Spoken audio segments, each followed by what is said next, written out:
Greetings, YouTube and hunters around the United States. It's October. Oh my God.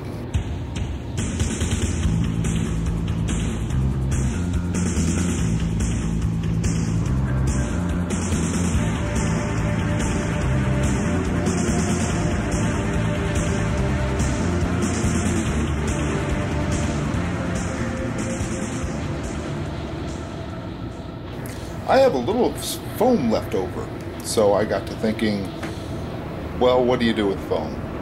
I was thinking about making maybe a podium with maybe like a guest book for our visitors to sign in. I thought that'd be kind of cool, but I think that might slow down the line a little bit too much, so maybe next year on that.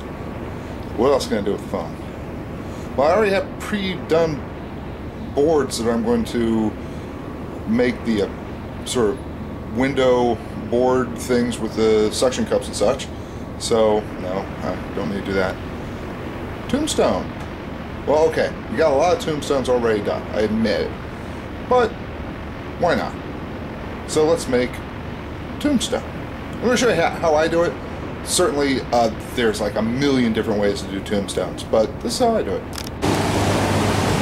Alrighty, so first tools of the trade. Foam. I prefer the Lowe's blue-green foam. The Lowe's emblems there. This is 1 inch. What else we have? Makita drill, or not drill, this is a cutter. Really easy to cut foam.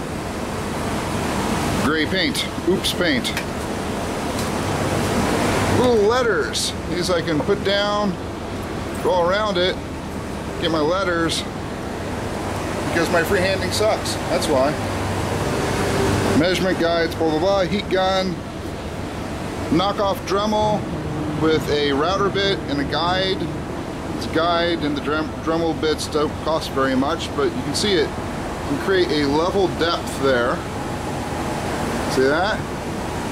And that way, you can cut into the foam with an even depth, and it makes it look a lot more like it was chiseled out by a professional as opposed to using the tip of a welding device or anything like that. So, give that a shot if you have a Dremel tool. So that's it, some black spray paint, because I just use black spray paint to spray in because we're going to use a heat gun to seal the lettering, and then you can use spray paint because it won't melt the plastic, or at least not very much. So obviously you need some sort of epitaph, some sort of design to your tombstone, and then you just start cutting and painting. Boy, Aaron, what the hell are we doing back in your house? I thought we were making tombstones. Well, geez, I got to thinking about that a little bit as I was setting all that stuff up.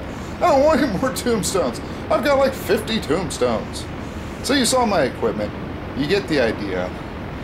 Just some handy hints. Figure out your epitaph before you do any cutting.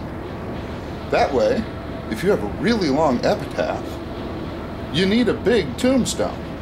If you're going to have a little epitaph, John Doe, and then dates, you don't need a big tombstone. If you're going to carve in a skull or some sort of patterning, you're going to need the space on the tombstone. Come up with your design first, then cut the stone, or cut the foam. Use Dremel, will outline things. I've even used those ABC magnetic things you can stick up onto your refrigerator, and sometimes I've even freehanded it. So, I don't know. I suppose I'm being a little facetious here. It's not a very good video insofar as making a tombstone because I didn't make one. But you get the idea. I hope you do. I don't know. What are y'all's favorite ways of making them? I like them fast, especially tombstones that aren't going to be way up front, that are a little further back. They're really there as just sort of a scene dressing kind of thing. So you don't need to put in an awful lot of effort onto those guys.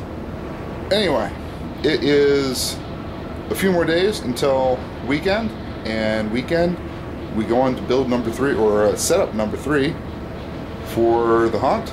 Look forward to doing that, and I hope you all have a lovely week.